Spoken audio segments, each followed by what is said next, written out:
மே 5, 2024 அன்னைக்கு ஹைதராபாத் பச்சுப்பள்ளின்னு சொல்லப்படுற பகுதியில இருக்கிற ஒரு அபார்ட்மெண்ட்ல பரபரப்பான ஒரு சூழல் ஏற்பட்டுகிட்டு இருந்தது. அந்த அபார்ட்மெண்ட் முழுவதுமே கேஸ் லீக் ஆகுற ஸ்மெல் வரத அங்க இருக்கிற நபர்கள் உணர ஆரம்பிச்சாங்க. அந்த ஸ்மெல் எங்க இருந்து வருது, யார் வீட்ல இருந்து வருதுன்றது தெரியாம அந்த அபார்ட்மெண்ட்ல ஒரு பரபரப்பை ஏற்படுத்தி இருக்கு. அப்படி தேடி பார்க்கும் போதுதான் அந்த ஸ்மெல் அந்த அபார்ட்மெண்ட்டுக்கு ஃபர்ஸ்ட் ஃப்ளோர்ல இருக்கிற மதுலதான் சொல்லப்படுற பெண்மணி வீட்ல இருந்து வர்றதா தெரிஞ்சுக்கிறாங்க. ஆனா வெளிப்புற கதவு பூட்டி இருக்கிறதால கதவை உடைச்சுக்கிட்டு வீட்டுக்குள்ள நுழைறாங்க. அப்படி உள்ள போனவங்க ஒரு பயத்தோடையும் பதற்றத்தோடையும் அந்த அபார்ட்மெண்ட்டை விட்டு வெளியே ஓடி வராங்க. அப்படி அவங்க பதற்றப்படுற அளவுக்கு அந்த அபார்ட்மெண்ட்ல என்ன நடந்திருக்கும்ன்றத பத்தி இன்னைக்கு கொஞ்சம் டீடைலா பாத்துடலாம். Welcome to TFT crime. நான் உங்கள் பிரியா. 60 வயசான ரங்கநாயகம் சொல்லப்படுற நபர் ஆந்திர மாநிலம் பிரகாசம் மாவட்டத்துல குடும்பத்தோட வாழ்ந்துட்டு வராரு. அவருக்கு 2 பெண் பிள்ளைகள் இருக்காங்க. மூத்த மகளுக்கு திருமணமான நிலையில இரண்டாவது மகளான மதுலதாவுக்கும் திருமணம் செய்யணும்னு நினைக்கிறாரு. மதுலதா இன்ஜினியரிங் படிப்பை முடிச்ச கையோட ஒரு பிரபலமான தனியார் கம்பெனில சாஃப்ட்வேர் வேலைய பார்த்துட்டு வந்திருக்காங்க. ரங்கநாயகம் தன்னுடைய இளைய பொண்ணுக்கும் சீக்கிரமா திருமணம் முடிச்சு வைக்கணும்னு நினைக்கிறாரு. அதுக்கான காரணம் அவர் கேன்சர் பேஷண்ட்ன்றதால தான் உயிரோட இருக்கும் போதே தான் 2 மகளையும் திருமணம் செஞ்சு வச்சு அவங்க நல்லபடியா வாழ்ந்துட்டு வர வாழ்க்கைய தான் பார்க்கணும்ன்றது அவருடைய ஆசையா இருந்து வந்திருக்கு. இதுக்காக அவருடைய இளைய மகளுக்கு மாப்பிள்ளை வரன் தேட ஆரம்பிச்சிருக்காரு. மதுலதா வீட்டுக்கு கடைக்குட்டின்றதால அவங்க மேல அளவுக்கு அதிகமான பாசத்தோடையும் அன்போடையும் பெற்றோர்கள் இருவருமே இருந்து வந்திருக்காங்க. மதுலதா ரொம்பவே ஒரு சாஃப்டான கேரக்டர். எல்லார்கிட்டயுமே அன்போடவும் பாசத்தோடையும் பழகக்கூடிய ஒரு நபராவும் இலகிய மனசை கொண்டவங்களாவும் இருந்திருக்காங்க. அவங்களுக்கு தன்னுடைய அப்பா கேன்சர் பேஷண்ட்ன்றதால அவங்களுடைய அப்பா மேல ஸ்பெஷல் கேர் எடுத்து கவனிச்சுக்கிட்டு வந்திருந்திருக்காங்க. இந்த சூழல்ல தான் மதுலதாக்கு அதே மாவட்டத்தை சேர்ந்த புட்ட பஜார்னு சொல்லப்படுற பகுதியில வாழ்ந்துட்டு வர நாகேந்திரன் சொல்லப்படுற நபர் கூட திருமண ஏற்பாடுகள் நடைபெற ஆரம்பிச்சிருக்கு. இரு வீட்டாருடைய சம்மதத்தோட நிச்சயிக்கப்பட்ட இந்த திருமணத்துக்கு 250 கிராம் நகையும் 4 லட்சம் ரூபாய் பணமும் அதோட வீட்டுக்கு தேவையான வீட்டு உபயோக பொருட்கள் சகல வசதியோட கொடுக்கறதா சொல்லிதான் இந்த திருமணத்தை நடத்தி முடிச்சிருக்காங்க. அவங்க சொன்னபடியே மாப்பிள்ளை வீட்டார் கேட்டபடியே எல்லா பொருட்களையுமே ரங்கநாயகம் தன்னுடைய மகளுக்காக கொடுத்திருக்காரு. அப்படி வாங்கப்பட்ட பொருட்கள் எல்லாமே உயர்தர வகையை சேர்ந்த பொருட்களா தான் வாங்கி கொடுத்திருக்காரு. இந்த திருமணம் 2020ல கோலாகலமா நடந்து முடிஞ்சிருக்கு.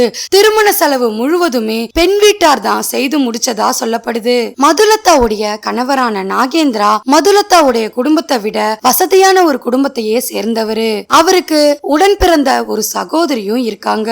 அவங்க அமெரிக்கால வாழ்ந்துட்டு வரதா சொல்லப்படுது. இந்த சூழல்ல தான் திருமணமாகி 3 மாதங்கள் வரைக்குமே மதுலதா சந்தோஷமா தான் தன்னுடைய கணவர் கூட வாழ்ந்துட்டு வந்திருக்காங்க.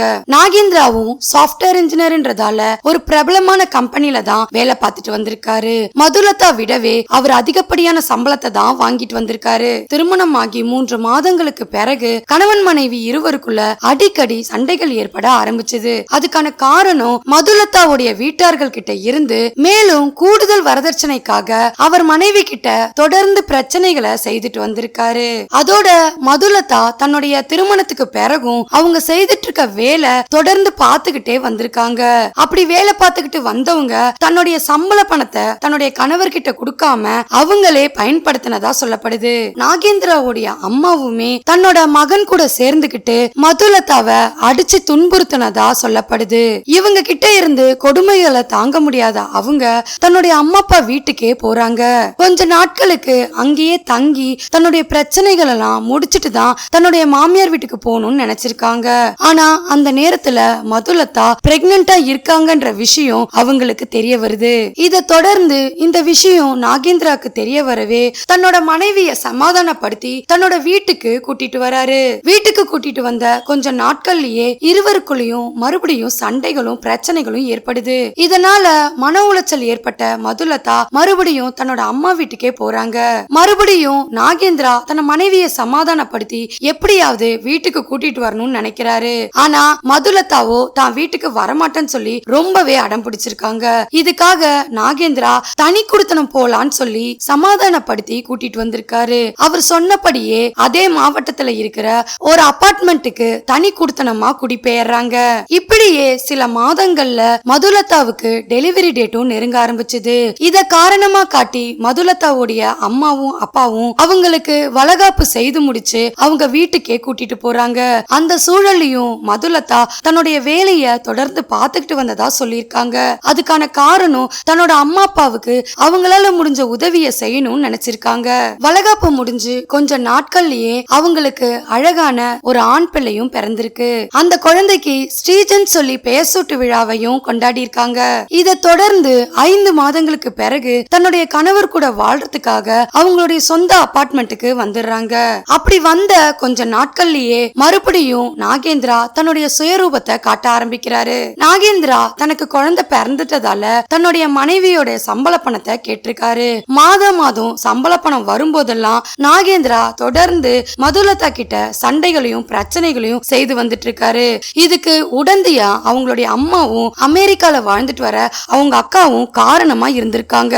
நாகேந்திராவுக்கு தன்னோட மனைவி வாங்குற சம்பளம் அவங்களுடைய மாமனார் மாமியார் வீட்டுக்கு செலவு செய்யறத அவருக்கு பிடிக்காம இருந்திருக்கு. இத தவிர்க்கணும்ன்றதுக்காகவே மதுலதா கிட்ட வரதட்சணையை கேட்டு கொடுமைகளை செய்து வந்திருக்காரு. ஒரு கட்டத்துக்கு மேல இந்த கொடுமைகளை தாங்க முடியாத மதுலதா அந்த வீட்ல இருந்து தன்னுடைய அம்மா வீட்டுக்கு குழந்தைய தூக்கிட்டு போயிடுறாங்க.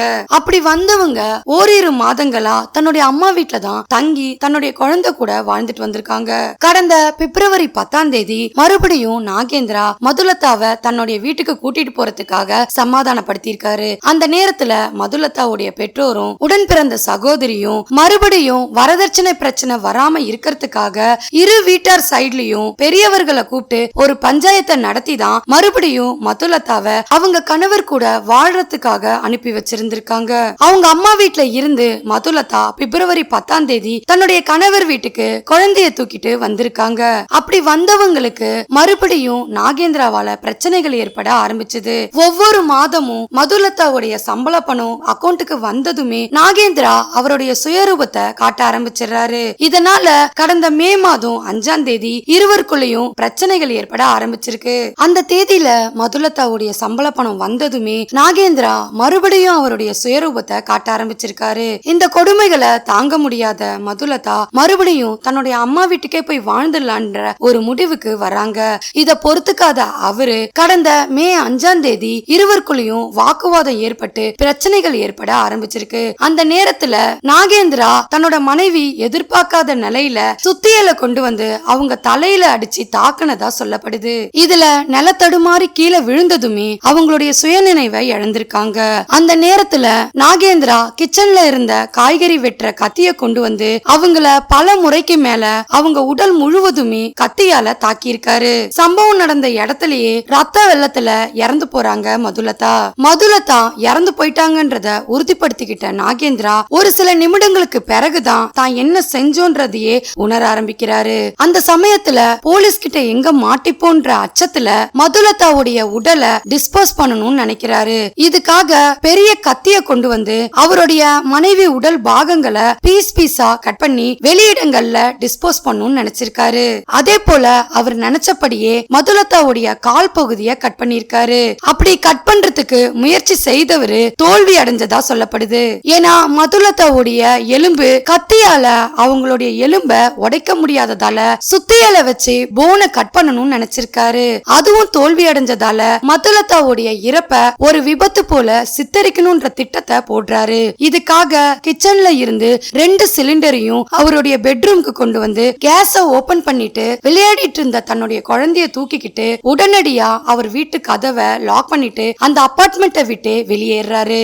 அப்படி வெளியேறினவரு என்ன செய்யறதுன்னு தெரியாம தன்னுடைய நண்பரான ஸ்ரீனிவாசன் சொல்லப்படுறவர் வீட்டுக்கு போயிருந்திருக்காரு. அப்படி போனவரு நடந்த சம்பவங்களை தன்னோட நண்பர்கிட்ட சொல்லி இருந்திருக்காரு. இத கேட்ட ஸ்ரீனிவாஸ் உடனடியா பதட்டம் அடைஞ்சிருக்காரு. அதோட காவல் நிலையத்துக்கும் இத தெரிவிச்சிருந்திருக்காரு. அந்த நேரத்துல தன்னோட நண்பர் வீட்லயே நாகேந்திரா சுய தாக்குதலை நடத்திருக்காரு. இதுல காயமடைஞ்ச அவரை உடனடியா மருத்துவமனையில சேர்த்திருக்காரு. மறுபுறம் கேஸ் லீக் ஆகிற ஸ்மெல் வரத அபார்ட்மெண்ட்ல இருக்கிற நபர்கள் உணர ஆரம்பிச்சாங்க. உடனடியா மதுலதா வீட்டுக்கு போய் பார்க்கும்போது அந்த வீடு பூட்டப்பட்டு இருந்ததை தொடர்ந்து வீட்டு கதவை உடைச்சுக்கிட்டு உள்ள போய் பாக்குறாங்க. அப்படி பார்க்கும்போதுதான் மதுலதா கொலை செய்யப்பட்டு ரத்த வெள்ளத்துல இறந்து கிடக்குறாங்கன்றது தெரிய வருது. மறுபுறம் அபார்ட்மெண்ட் வாசிகள் கிட்ட இருந்தும் போலீஸ்க்கு தகவல் தகவல் தெரிய வருது. சம்பவம் நடந்த இடத்துக்கு வந்த போலீஸ் உடலை மீட்டு அட்டாப்சிக்காக அனுப்பி வச்சிருக்காங்க.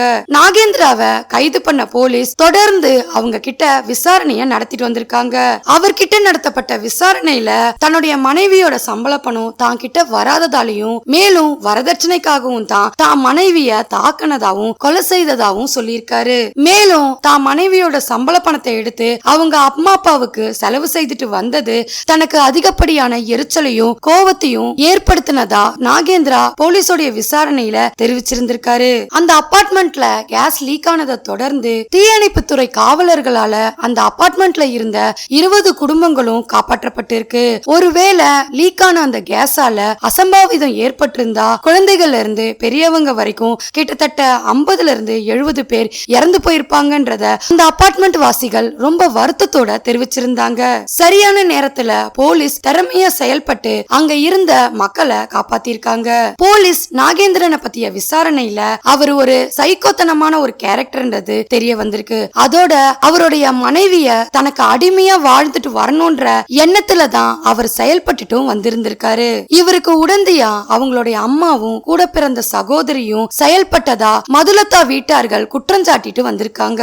மே 5ஆம் தேதி நடந்த இந்த சம்பவத்தை பத்தி ஆந்திர மாநிலத்துல வர்ற ஒரு செய்தித்தாள்ல கூட தன்னுடைய மகளை பத்தின செய்தி சின்ன காலமா கூட இடம்பெறலன்னு சொல்லி ரொம்பவே வருத்தம் தெரிவிச்சிருந்தாங்க. நடந்த இந்த சம்பவம் பேப்பர்ல இடம்பெறாத வகையில நாகேந்திராவுடைய குடும்பம் செயல்பட்டதை தெரிய வரவே தான் பிரஸுக்கு தாங்களா முன்வந்துதான் இந்த செய்திய தெரிவிச்சிருக்கிறதா ரொம்ப வருத்தத்தோட சொல்லியிருக்காங்க. ஒரு தனியார் தொலைக்காட்சிக்கு மதுலதாவுடைய அப்பா கொடுத்த பேட்டியில தான் செல்லமா வளர்த்து வந்த தான் மகளுடைய சடலத்தை கூட பார்க்க முடியாத அளவுக்கு கொடூரமா கொலை செய்தது தான் மனதளவுல பாதிப்படைஞ்சதா சொல்லியிருக்காரு. தான் மகளுக்கு நடந்த இந்த கொடுமையான சம்பவம் போல இந்த நாட்டுல இருக்கிற எந்த ஒரு பெண்ணுக்குமே வரக்கூடாதுன்றதுக்காக தான் தான் மகளுடைய மரண சம்பவத்தை தான் வெளிப்படுத்தினதா சொல்லியிருக்காரு. மதுலதாவுடைய 17 மாத கை குழந்தை தாய் இல்லாம தவிச்சிட்டு வர்றதா வருத்தம் தெரிவிச்சிருக்காரு. நாகேந்திராவை பத்தி அந்த அபார்ட்மெண்ட் வாசிகள் கிட்ட விசாரிக்கும் போதுதான் அந்த அபார்ட்மெண்ட்ல இருக்கிற நபர்கள் கிட்ட யார்கிட்டயுமே அவர் பேச மாட்டாருன்றது தெரிய வந்திருக்கு. நாகேந்திரா மதுலதாவை கொலை செஞ்சுட்டு இந்த கொலையில இருந்து தான் தப்பிக்கிறதுக்காக தானும் தற்கொலை முயற்சியில ஈடுபட்ட மாதிரியான சம்பவத்தை கிரியேட் பண்ணிருக்காரு. ஆனா போலீஸ் அவரை மருத்துவமனையில சேர்த்து அவருடைய காயங்கள் சரியானதுக்கு பிறகு அவரை அதிரடியா கைது பண்ணிருக்காங்க. மதுலதாவுடைய அட்டாப்சி ரிப்போர்ட்ல அவங்களுடைய கழுத்து பகுதியிலும் இடுப்பு பகுதிகளிலும் பல முறைக்கு மேல தாக்கப்பட்டதா சொல்லியிருக்காங்க. அவங்களுடைய முழங்கால் பகுதியில ஒரு பெரிய காயம் இருக்கிறதாவும் சொல்லியிருக்காங்க. அந்த காயம் அவங்களுடைய எலும்ப உடைக்கிறதுக்கான காயமா இருக்கிறதா தெரிவிச்சிருந்திருக்காங்க. இறக்கும் தருவாயில கூட மதுலதா பல போராட்டங்களை சந்திச்சுதான் அவங்க இறந்திருக்காங்கன்றது அவங்க உடல்கூறு ஆய்வுல இருந்து தெரிவிச்சிருக்காங்க. மதுலதாவுடைய குடும்பத்தார்கள் அவங்களுடைய மகளுக்கு ஜஸ்டிஸ் வேணும்னு கேட்டிருக்காங்க. அதே நேரத்துல நாகேந்திராவுக்கு அதிகப்படியான தண்டனை கிடைக்கணும்னு சொல்லி நீதிமன்றத்துல கோரிக்கையும் எழுப்பியிருக்காங்க. சைக்கோ நபரான நாகேந்திராவுக்கு எந்த மாதிரியான தண்டனை விதிக்கப்படணும்ன்றத மறக்காம கமெண்ட் செக்ஷன்ல சொல்லுங்க. இந்த சம்பவத்தை பத்தின கருத்தை மறக்காம கமெண்ட்ல சொல்லுங்க. லைக் பண்ணுங்க, ஷேர் பண்ணுங்க. மறுபடியும் வேற ஒரு கேஸோட உங்களை சந்திக்கிறேன். தேங்க்யூ.